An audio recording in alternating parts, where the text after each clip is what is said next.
محمد سراج مبارك مستروي إلي دم قلمم جالي إنو كريد مم يدي الله نيوك أحمد كنون شارون توغرا أسلم تامنا فيه أجورام أبيلتناما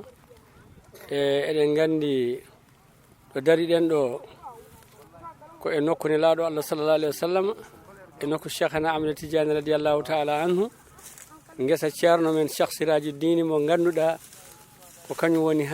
nangue windere nde ɗum noon e beltorima ɗum no feewi Allah gadduɗo en darni en e mbaɗo ngesa mo ganduɗa so a darima e muɗum tan haajuji ma fof koko kumti hande ceerno Siraji men gummi koto diwanuji amen gila e pacana kantoro Bisabor no gandirɗa ni min gari ko e nokkuji certuɗi arde tawtorede nde ɗo moƴƴere Allah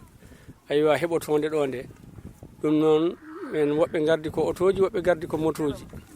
ɗum noon min gari e keewal nde wonno noon so a naati e Madina tan a naati e maayo so a naati e maayo tan hankas an a majjan nder toon hay goto wawa tindema min gari min tawi on ɗo noon madinannaɓe ɗum noon min jetti Allah no feewi enen gardi ɗo e mo ganduɗa inspecteur Lenkering mo ganduɗa école Lenkering mawɗo lycée Lenkering o ko kanko hande wonɗon kalifa o nanani pular noon o nanani pular noon Allah addimo ɗo hande hitande fof kadi ombo aradaka yiide ceerno goɗɗo waddi men wonde so a yii Siraji ceerno Saydou Aynamadi Kuñama tan ma a yii ceerno o waɗi feere noon ha o heeɓi numéro am téléphone o noddi kam o wi omo yiiɗi wallede o yiya ceerno Allah addi men ɗo noon hande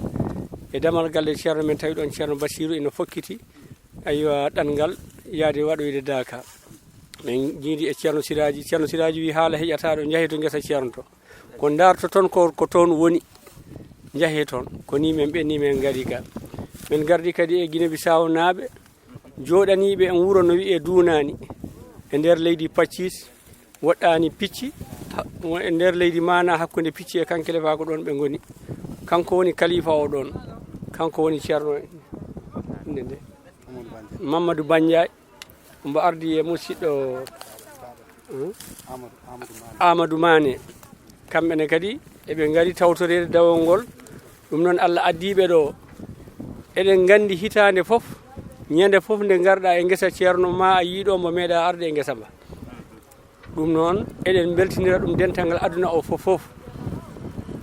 e aduna o fof eɗen beltinira ɗum enen gondi ɗo kadi e oɗo ceerno meɗen Ahmed Tidiane Ba Madina Gounass eɗen gondi ɗo e makko kanko ne kadi wasata ko ɓeydani enen السلام عليكم ورحمة الله تعالى وبركاته نحييكم بتحية الإسلام على وهي السلام عليكم ورحمة الله تعالى وبركاته إن شالمني دندانغال أمة الإسلامية إن شالمني دندانغال بولاغو إن شالمني دندانغال بيو ومبيمي والله هاي ستوي بيو ومبيمي وي نون أنا نانتا كون أدا ويلتورودوم أدا يدي وي أوبي نون بي إن شالمني ما دمباودا وندي هندر عالم هي فوف caggal yettude Allah e julde nelaɗo Allah Muhammadin sallallahu alayhi wa sallam ko yettude Allah e yettande seremɓe meɗen ɓe Allah e yettande kadi jinnaɓe meɗen ɓe Allah nde tawno ɗeɗo golle no ceerno Siraji Kunjama wiiri ni ɗum ɗo ɗeɗo golle enen ko wajadna aba ana ɗum ɗo tawɗen hen ko jinnaɓe meɗen enen goni he ɗeɗo pele gila ɓe ciwa ferde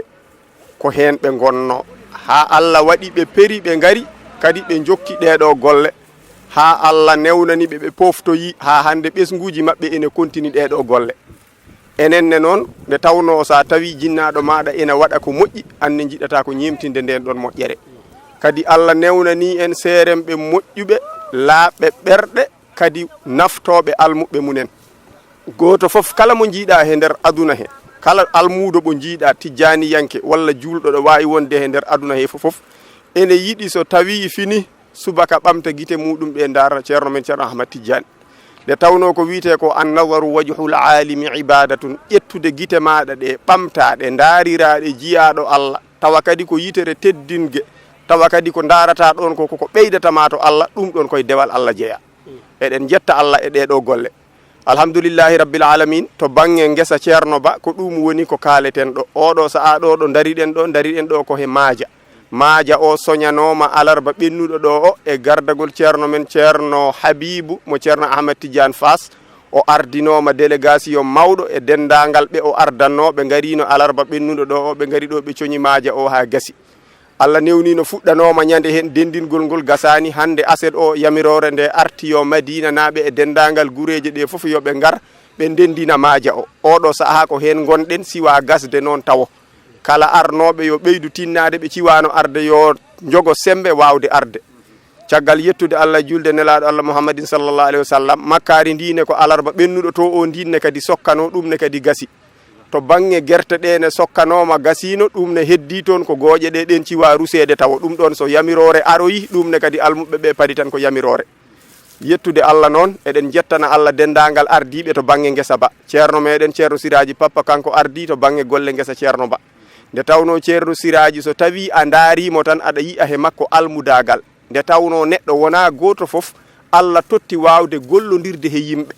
kanko noon Allah na waɗanimo ɗum nde tawno yimɓe aroɓe gaaɓe goto fof e sifa muɗum goto fof e halqu mum goto fof e hulɓu mum kono goto fof kala garɗo omo wawi gollodirde muɗum ha hoota tawa kadi ɓernde muɗum faaɗani kadi kawa mettinani tawa kadi ene welti e ko gollata ɗon ko enen aroɓe ɗo ɓe goto fof ala noddaɗo goto fof ko yidde muɗum e weltarade addi ɗum tawa kadi ɗaɓɓata kadi ko welede Allah ko ɗum woni ko addi en ɗo eɗen ñaago Allah noon kamɓe mawɓe dawol ngol goto e mabɓe fof yo Allah junnan ɗum gurdam muɗum waddana en hen cellal yo Allah junnu gurdam ceerno meɗen waddana en hen cellal eɗen ñaago Allah yo Allah ɓeydan en yaajede kala garɗo ɗo ina addi welo yo Allah newnan ɗum daaba so oto muɗum so moto muɗum tawa ina wawi ardude dendagal goto fof haajuji gila e ɗanniɓe wonɓe caggal leydi heɓɓe kayitaji eɓe keɓani goto fof yo Allah humtan ɗum haajuji mum sababude barke gollande oɗo jiyaɗo Allah kala goto fof ko dillata e gaynaka e jangde jangoɓe yo Allah welnu haqqillaji munen waɗoɓe commerce yo Allah waɗ hen barke e dendagal gala goto fof ko dillata yo Allah moƴƴin yo Allah fewnu onon wonɓe e médiaɓe ne emin jetta on sababude hun ɗum won hewɓe ɓe ne gara ɗo he dawole sababude tintingol mon addata ɓe ɗo ko onon kalata ɗum e radio goɗɗo nana ko onon mbaɗata ɗum e ayawoji neldon ɗum nokkuji goɗɗo yi a naftoro nde tawno zamanu hande o hutorade ko wiite média ko wona faaro hutorade média wona faaro hande kala ceernajo baɗowo ziyara yiɗi ko baɗowo média ara kollirowo journaliste ma yettoma baɗowo mawludu yiɗi ko journaliste yetto ɗum baɗowo dendagal kala gueɗe ko ma jotodira he journaliste ji ko kamɓe ƴettata ɗum ɗon caaka ɗum e nder aduna he yimɓeɓe jiiya ɗum naftoro kala keɓɗo hen konngol kalangol aya qur'ana walla kayangol hadis neɗɗo goɗɗo naftori ko onon journaliste ɓe goni sababu muɗum hande rendo ngo wawa yaade acca on caggal kala goto fof ɗo ittante gueɗal journaliste ji yo gueɗal munen itte hen ha timma haqqe mabɓe wasa yoolede e nder dendagal kala média ji ɗi en calmini en juurima yo Allah ɓeydan on yaajede eɗen jetta kadi mawɗo meɗen moƴƴo naftowo kadi média balluɗo radio Madina Gounass hono kaw Alhaji Abdoulahi Wolle Ndiaye eɗen gandi omo darani Madina Gounass naaɓe e wallude ɓe e dendagal radio ngo ha e ndiyam ha e dendagal ɗo yimɓeɓe mbawi wonde kanko ne eɗen ñaganomo Allah yo Allah junnu gurdam makko ha o wawa wallude dendagal julɓeɓe fof no jiiɗi wallirde ɓe ni min calmini min juurima min jaafinima golle ɗe ene jokki noon siwa gasde ha nde ceerno Aliou aroyi fof wasata o haalana en hen holno fotata yarude assalamu aleykum wa rahmatullahi taala wa barakatuh o ko musidɗo mon Amadou Tidiane Ba ɗo e Madina Gounass guesa ceerno assalamu aleykum on salminama on juurama o ñagama duwaw minen kam machallah sowona weltare tam kam machallah woni ko heeɓen min wawa haalde donno komin almu kom famdu kono gandal duuɓi ngala kono kam si a ari guesa ceerno he ma yiiɗo ko hawni mo Allah yeɗani moƴƴere noon wawa yettade ɗo min yetti Allah nde Allah lumbini men e maayo yurmene makko toyte banaji Allah waɗi machallah alhaali Madina Gounass banaji ko gotum sa wi Madina a wi Fouta a wi banaji a wi ɓokki jawi a wi hankadi ha dendagal Fouta naati min yetti Allah e nelaɗo muɗum nde Allah waɗi men e ngom maayo Foutankagal ɗo ala ko min junnoɗo haala saabu yettagol men ɗo ko ceerno Siraji koye makko min gardi dawol ɗo e gale guesa ceerno he min garno hitande fa min yiɗi arde dawol ceerno kono hunde foof ko yiɗɗa hunde foof so tawi Allah hoddirani wawa wonde ko hande Allah hoddiri min ar min yetto dawol galle ceerno ngol ɗo mi fuɗɗi arde dawol galle ceerno ko yimɓe ɗo ko kam ceerno e hawnade mi wawa haalde alhamdulillah rabbil alamin ɓerde nde ene heewi gilli ene heewi weltare ha ɗon haaɗi yaafo ɗon noon haala kam donno machallah assalamu aleykum rahmatullah amin salmini minen guinmi sawnaɓe minen guinmi sa min salmini min juurima hamin ñaagui ceerno duwaw hamin ñaagui dental ngal foof duwaw nde duwanto ɓiɓɓe julɓe ɓe nde duwanto leyɗele ɗe pop o watta hen leydi Guinea Bissau o anda almuɓe makko tan woni Guinea Bissau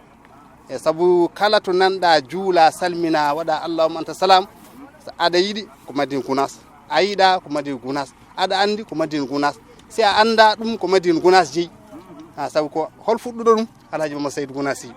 so tawi tan a juuli assalamu aleykum allahumma anta salam a yeehi Madina jiɗɗa toon gonɗa a yiɗani ko toon gonɗa a tini ko toon gonɗa a tinani ko toon gonɗa ndeke noon tawi min Allah yiiɗi ha mi ari darima ɗo en on ñaagui duwaw ñaagani dendagal julɓe duwaw hay raɓɓide haala assalamu aleykum wa rahmatullahi taala wa barakatuh yallah ɓeydu eyyi to bangge dawol ngesa ceerno fodde ngesa ba ko fuɗɗa ko tuggandema gila e demal ngal ha e duggugol ha ɗo coñal ngal ha e cokkugol makkari ndi ha e cokkugol guerte ɗe ɗo yarata hande ɗo eywa beele won hen dawol ngol a arani walla kala dawol badgol hen tugginde fuɗɗa ha ɗo yarata ɗo ka garannoɗo eyyi ko ndungo fuɗɗi ko yettere Allah e wona fof min gari kono noon min gari kam min tawtorama dawi kewɗi e to commencement awre he noon kam won hen dawiɗi mi tawtoraka nde wonno won majjirano seeɗa eyyi kono noon nde demal ngal fuɗɗete kam ɗum kam fayda dawi kewɗi mi dawi ɗo eyyi ha coppal makkari ngal ha he maaja o hay duggere guerte nde foof ko yettere Allah kam heewani dawol ngol neɗɗo wasi dawde ene wasa dawde kono heewani kam soko Allah eyyi kadi golle ɗe kam hikka no jiirumiɗe ni ko yettere Allah no feewi programme woni yuɓɓi ene feewi ngesa mba kadi ne rewi lawol eyyi saabu guila to départ to tan no jiiruɗa no golle ɗe no jiirumi golle ɗe ni kam gandumi kam hikka kam so tawi woni continuirama Allah wonde moƴƴo ma ko jorta ko ma heɓa so Allah jaɓi inchallahu taala holko ɗaminiɗa rewniri ni golle ɗe lawol to bangge ngesa ba gila e makkari ndi ha e maaja o ha e guerte ɗe hunde hen foof so dawanama ena golle ha feewa kadi gasa holko ɗaminiɗa wawi rewnirde ni golle ɗe lawol est ce que a sikkani so wona ko yamirore nde ɓeyda waɗede ko eɗen gandi e demminare he ceerno wi'ino ngesa ba fofof yoba ha 120 makkari ndi yo won 50 guerte ɗe gona 30 maaja o wona 40 est ce que ɓeydani ɗum gollude yamirore nde e wadde ko wino ko est ce que wona ɗum ɗon ɓeydi rewnude golle ɗe lawol fewni ɗum eyyi alhamdulillah rabbil alamina no mbiɗani e guesa ma kam hikka ene jeeya hen no mbiruɗa no ceerno yamiri yo ustini maaja o guila e maaja o hay guerte ɗe hay makkari ndi saabu sa laari tan hay ñammi kala ko so tawi ñammi heewi tan so welani ala fayida ñammi welndi taw ko seeɗa ɓuuri wadde fayida e ñammi ha heewa taw welani awa guesani kadi kono so tawi woni a rerɗi tan so wiyama yo rerɗe aawe ha yaaja aywa tawata ko so waɗanoma seeɗa ko seeɗa o yaltinta ko so tawi woni waɗama ha yaaji aywa en mbawata gollude seeɗa o gaccen ko heddi ko te dawi ɗi sahaji ɗi pawodira ene adda caɗele ɗe to banggue guesa to ha wona no yimɓeɓe jiɗiri ni woni dañirta noon e to banggue dañal to en eyyi saabu guesa ne waɗi ko programme muɗum kadi ndungu so fuɗɗima tobde tan daraki e si tawi woni guesa mba dawirte ko par ñalawma e walla ko e nder yontere fof ko ñalawma goto walla balɗe ɗiɗi ɗum joni so wiyama yo waɗe fodde hectare uji temedere e walla temedere fawde ina adda loore e saabu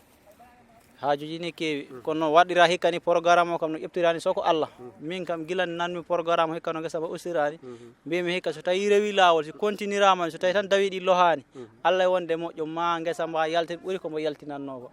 mi sikku noon alhamdulillah rabbil alamina ina wayno hikka kam no dañirani min kam mi wayri yirude ni eyyi mi wiyani kam wawani dañi kono min kam mi wayri yirude ni soko Allah e hikka kam guesa mba rewi lawol golle ɗe rewi lawol kadi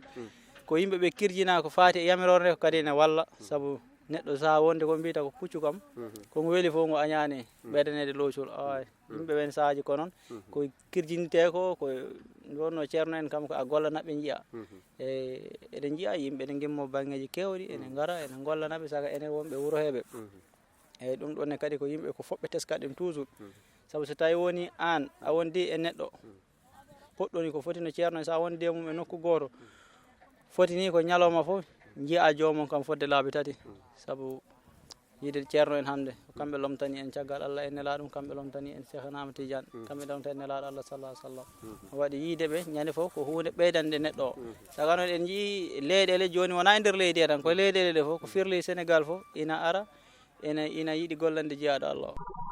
Muhammadu Sirajo mo barke mum saroye e leyde mo golle mum jaali e nokkuure yiɗɓe mum jaɓi Allah njoke Ahmada